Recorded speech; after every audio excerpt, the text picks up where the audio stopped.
मराठी योजनेमध्ये तुम्ही सर्वांचे मित्रांनो सहर्ष स्वागत. सण देवीच्या खरीप हंगामातील कापूस व सोयाबीन उत्पादक शेतकऱ्यांना अर्थसहाय्य योजनेचा लाभ मिळवण्यासाठी तात्काळ मित्रांनो KYC करणे गरजेचं आहे. मित्रांनो KYC करण्यासाठी तुम्हाला खालील पद्धती दिल्या आहेत. मित्रांनो, शेतकऱ्यांनी संबंधित कृषी सहाय्यकाशी संपर्क साधावा. कृषी सहाय्यक यांचे लॉगिनमध्ये उपलब्ध सुविधेद्वारे संबंधित खातेदारांच्या संलग्न मोबाईल क्रमांकावर येणाऱ्या OTPच्या मदतीने KYC करतील. मित्रांनो, त्याचबरोबरसाठी वरील 2 पोर्टलच्या पानावर डिस्ट्रीब्युटेड स्टेटस ते नवीन क्लिक केल्यानंतर शेतकऱ्यांनी आपला आधार क्रमांक टाकावा.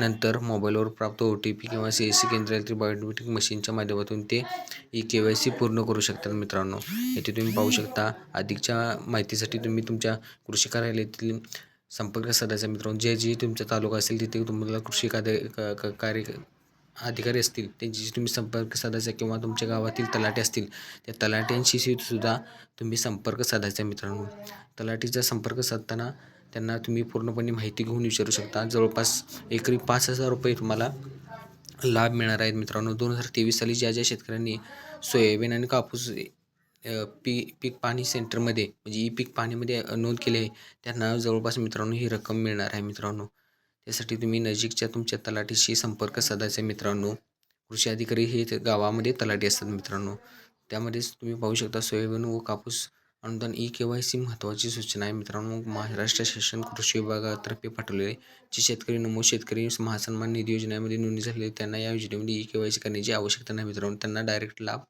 हस्तांतर करण्यात येणार. मित्रांनो, म्हणजे PM किसानचे ज्यांना पैसे मिळतात त्यांना त्यांनी KYC नाही केली तरी चालेल, कारण त्यांना डायरेक्टली DBT मार्फत पैसे ट्रान्सफर होणार आहेत.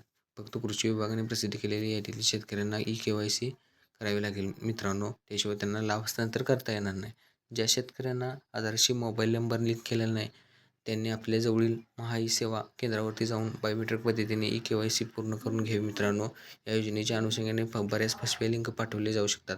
त्यामुळे शेतकरी बांधवांनी आपला आधार क्रमांक आणि OTP हा कोणत्याही अनोळखी व्यक्तीसोबत शेअर करू नये. मित्रांनो, याबाबत शेतकरी बांधवांनी भरपूर प्रमाणात काळजी घेण्याचं करणं आहे, कारण एक PM किसान नावाचं एक खोटा ॲप निघालं. मित्रांनो, त्या ॲपवरती डायरेक्ट तुम्ही क्लिक केला की तुम्ही त्यामध्ये जॉईन होता आणि जॉईन झाल्यानंतर तुमच्या अकाउंटमधील बॅलेन्स बघता शनी नाहीसा होतो. मित्रांनो, त्यासाठी अशा फसव्या योजनेपासून तुम्ही सावध राहायचं आहे. मित्रांनो, सोयाबीन कापूस अनुदान नक्कीच मित्रांनो भरपूर लोकांना मिळालेलं आहे आणि तुम्ही या योजनेपासून वंचित राहू नका. यासाठी माझ्या मराठी योजना या चॅनेलवरती तुम्ही अपडेट राहा, सबस्क्राईब करा, शेअर करा आणि अशाच नवीन अपडेटसाठी माझ्यासोबत कायम सपोर्टला राहा आणि कायम अशीच नवीन घडामोडी मिळवत राहा, जेणेकरून तुमचा माझ्यातर्फे काही ना काही नक्कीच फायदा होईल.